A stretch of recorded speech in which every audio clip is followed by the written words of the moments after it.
تفہیم القرآن سید ابوالعلا مودودی سورہ زمر آیات 36 تا 52 حصہ 1 اعوذ باللہ من الشیطان الرجیم بسم اللہ الرحمن الرحیم الیس اللہ بکاف عبدہ اے نبی صلی اللہ علیہ وسلم، کیا اللہ اپنے بندے کے لیے کافی نہیں ہے؟ وَيُخَوِّفُونَكَ بِالَّذِينَ مِن دُونِهِ، یہ لوگ اس کے سوا دوسروں سے تم کو ڈراتے ہیں۔ تفسیر۔ کفار مکہ نبی صلی اللہ علیہ وسلم سے کہا کرتے تھے کہ تم ہمارے معبودوں کی شان میں گستاخیاں کرتے ہو اور ان کے خلاف زبان کھولتے ہو۔ تمہیں معلوم نہیں ہے کہ یہ کیسی زبردست با کرامت ہستیاں ہیں۔ ان کی توہین تو جس نے بھی کی وہ برباد ہو گیا۔ تم بھی اگر اپنی باتوں سے باز نہ آئے تو یہ تمہارا تختہ الٹ دیں گے۔ وَمَن يُضْلِلِ اللَّهُ فَمَا لَهُ مِنْ هَادٍ، حالانکہ اللہ جسے گمراہی میں ڈال دے اسے کوئی راستہ دکھانے والا نہیں۔ وَمَن يَهْدِ اللَّهُ فَمَا لَهُ مِن مُضِلٍ، اور جسے وہ ہدایت دے اسے بھٹکانے والا بھی کوئی نہیں۔ أَلَيْسَ اللَّهُ بِعَزِيزٍ ذِي انتقام، کیا اللہ زبردست اور انتقام لینے والا نہیں ہے؟ تفسیر۔ یعنی یہ بھی ہدایت سے ان کی محرومی ہی کا کرشمہ ہے کہ ان احمقوں کو اپنے ان معبودوں کی طاقت و عزت کا تو بڑا خیال ہے، مگر انہیں اس بات کا خیال کبھی نہیں آتا کہ اللہ بھی کوئی زبردست ہستی ہے اور شرک کر کے اس کی جو توہین یہ کر رہے ہیں اس کی بھی کوئی سزا انہیں مل سکتی ہے۔ وَلَئِن سَأَلْتَهُمْ، ان لوگوں سے اگر تم پوچھو، من خلق السماوات والارض، کہ زمین اور آسمانوں کو کس نے پیدا کیا، لَيَقُولُنَّ اللَّهُ، تو کہیں گے کہ اللہ نے۔ قُلْ أَفَرَأَيْتُم مَّا تَدْعُونَ مِن دُونِ اللَّهِ إِنْ أَرَادَنِيَ اللَّهُ بِضُرٍّ هَلْ هُنَّ كَاشِفَاتُ ضُرِّهِ، ان سے کہو جب حقیقت یہ ہے تو تمہارا کیا خیال ہے کہ اگر اللہ مجھے کوئی نقصان پہنچانا چاہے تو کیا تمہاری یہ دیویاں جنہیں تم خدا کو چھوڑ کر پکارتے ہو مجھے اس کے پہنچائے ہوئے نقصان سے بچا لیں گی؟ او ارادنی برحمتن ہل ہن ممسکات رحمتی، یا اللہ مجھ پر مہربانی کرنا چاہے تو کیا یہ اس کی رحمت کو روک سکیں گی؟ قل حسبی اللہ، بس ان سے کہہ دو کہ میرے لیے اللہ ہی کافی ہے۔ علیہ یتوکل المتوکلون، بھروسہ کرنے والے اسی پر بھروسہ کرتے ہیں۔ تفسیر۔ ابن ابی حاتم رحمہ اللہ نے ابن عباس رضی اللہ عنہ سے روایت نقل کی ہے کہ نبی اکرم صلی اللہ علیہ وسلم نے فرمایا، جو شخص چاہتا ہو کہ سب انسانوں سے زیادہ طاقتور ہو جائے اسے چاہیے کہ اللہ پر توکل کرے، اور جو چاہتا ہو کہ سب سے بڑھ کر غنی ہو جائے اسے چاہیے کہ جو کچھ اللہ کے پاس ہے اس پر زیادہ بھروسہ رکھے بنسبت اس چیز کے جو اس کے اپنے ہاتھ میں ہے، اور جو شخص چاہتا ہو کہ سب سے زیادہ عزت والا ہو جائے اسے چاہیے کہ اللہ عز و جل سے ڈرے۔ قُلْ يَا قَوْمِ اعْمَلُوا عَلَىٰ مَكَانَتِكُمْ إِنِّي عَامِلٌ، ان سے کہو کہ اے میری قوم کے لوگوں، تم اپنی جگہ کام کیے جاؤ، میں اپنا کام کرتا رہوں گا۔ تفسیر۔ یعنی مجھے زک دینے کے لیے جو کچھ تم کر رہے ہو اور کر سکتے ہو وہ کیے جاؤ، اپنی کرنی میں کوئی کسر نہ اٹھا رکھو۔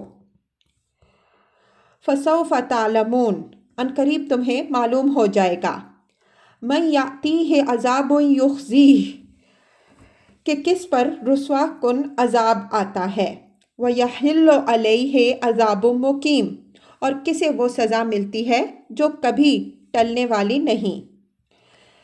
اِنَّا أَنزَلْنَا عَلَيْكَ الْكِتَابَ لِلنَّاسِ بِالْحَقِّ، اے نبی صلی اللہ علیہ وسلم، ہم نے سب انسانوں کے لیے یہ کتاب برحق تم پر نازل کر دی ہے۔ فَمَنِ اهْتَدَىٰ فَلِنَفْسِهِ، اب جو سیدھا راستہ اختیار کرے گا اپنے لیے کرے گا، وَمَن ضَلَّ فَإِنَّمَا يَضِلُّ عَلَيْهَا، اور جو بھٹکے گا اس کے بھٹکنے کا وبال بھی اسی پر ہوگا۔